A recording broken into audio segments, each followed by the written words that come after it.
అందరికీ హాయ్. నేను ఫ్లిప్కార్ట్లో ఆర్డర్ పెట్టాను థర్మామీటర్. ఎట్లా వచ్చిందో చూద్దామని ఓపెన్ చేస్తున్నాను.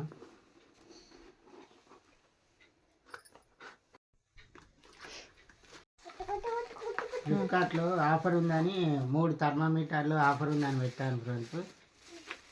దోస్తులు థర్మామీటర్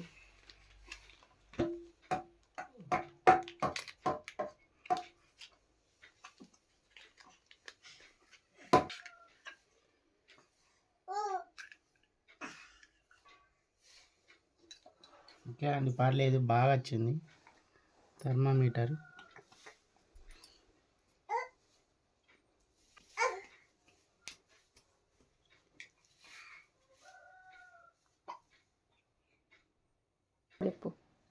మా పిల్లగాళ్ళకు అస్తమాన జ్వరం వస్తుందండి. ఊకే థర్మామీటర్ డాక్టర్ దగ్గరకు టెంపరేచర్ చూసలేదు కానీ ఆర్డర్ పెట్టాను. రీడింగ్ నార్మలే ఉందండి, ఫీవర్ ఏం లేదు. మీరు కూడా ఆఫర్ ఉన్నప్పుడు పెట్టుకోండి ఇంట్లో చూసుకోవడానికి. Okay friends, bye.